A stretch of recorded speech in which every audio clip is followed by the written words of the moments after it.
American troops have fought battles in more than 40 countries. Some 1,750,000 U.S. soldiers have been killed or wounded fighting in those countries. We like to think of the U.S. as impervious to a foreign invasion. But it has happened. Citizens have been killed as a result, and on more than one occasion, these invasions were kept secret from the American population. Join us now as we go in search of history and discover U.S. invaded.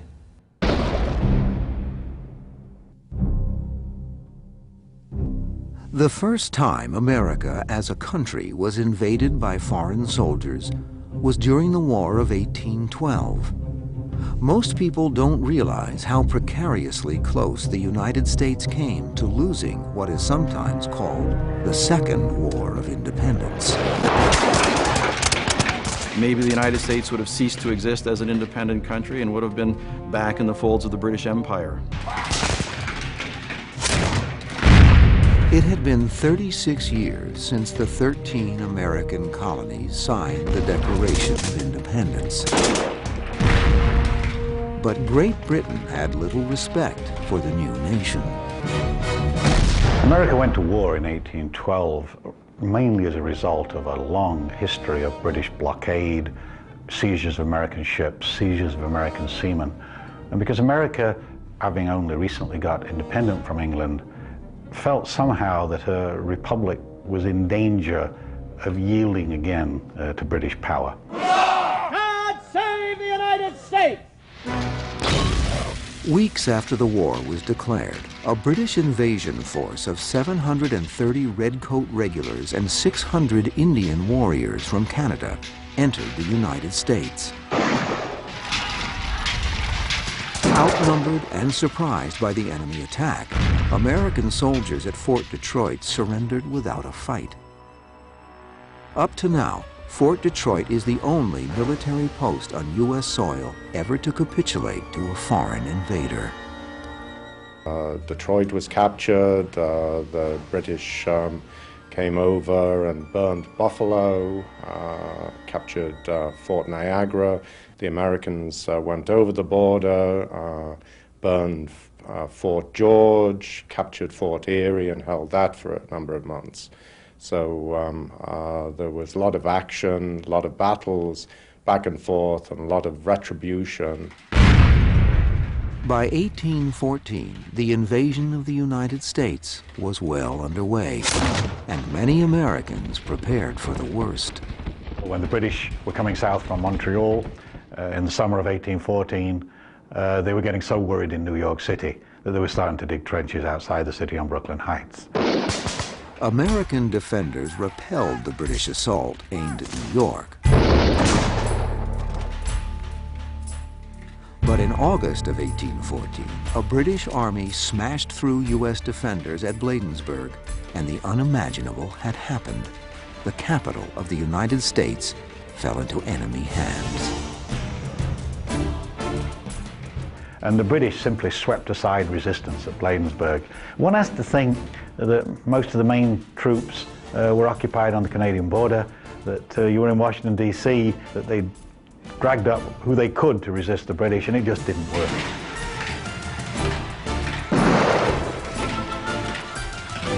After the British had defeated the American forces at Bladensburg, Maryland, the British entered Washington and burned it.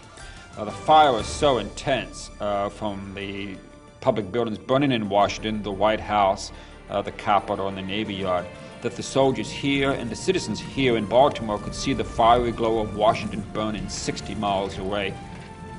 President James Madison and First Lady Dolly Madison escaped during the confusion of the British attack, taking with them what precious possessions they could quickly carry off, including the original copy of the Declaration of Independence.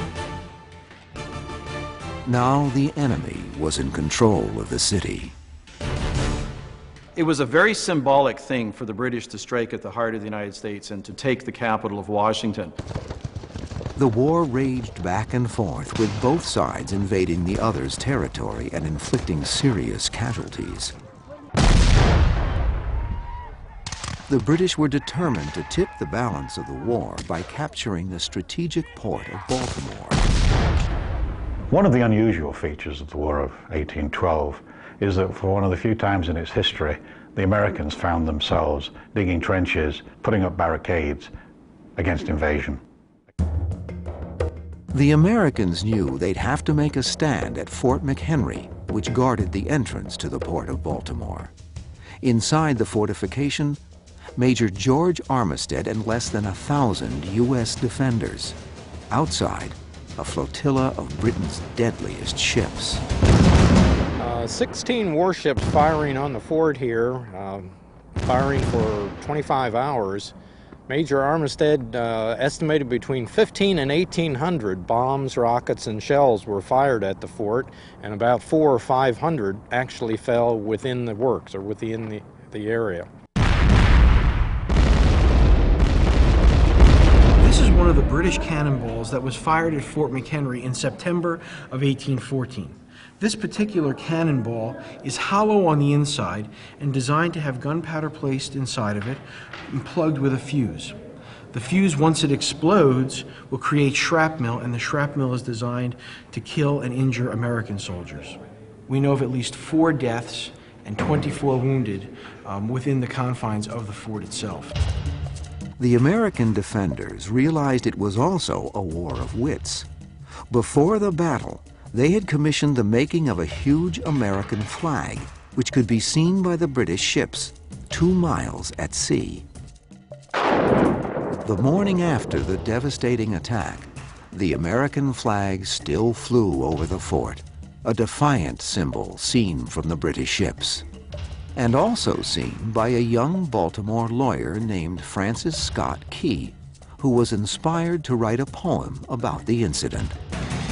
Oh, say, can you see by the dawn's early light what so proudly we hailed at the twilight's last gleaming, whose broad stripes and bright stars through the perilous fight, where the ramparts we watched were so gallantly streaming? Key's poem, originally titled The Defense of Fort McHenry, was published the next day in a local newspaper. In 1931, it officially became the country's national anthem. And the star-spangled banner in triumph shall wave o'er the land of the free and the home of the brave. The United States of America had survived its first major military test at the cost of 6,765 casualties. Though the War of 1812 ended by treaty as a stalemate, the American military emerged as a power to be respected.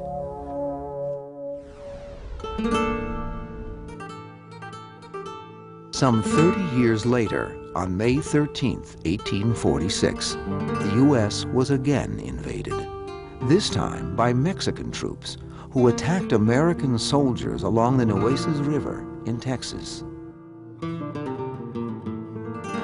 As a result, the United States declared war on Mexico. For 20 years, the U.S. and Mexico had argued over ownership of the Texas territories, which were annexed by the United States in 1845. Mexican armies crossed the Rio Grande to reclaim the land, and at least 2 battles were fought in Texas, and at least 300 Americans were killed. But unlike the War of 1812, most of the fighting took place on Mexican soil. And during 2 years of fighting, 17,435 U.S. soldiers were killed or wounded.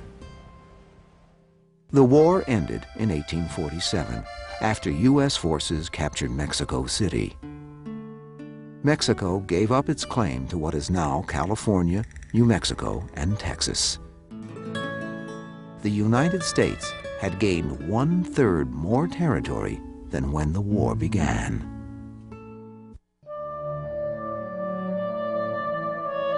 In 1916, American soldiers were training for the possibility they'd be shipped off to war.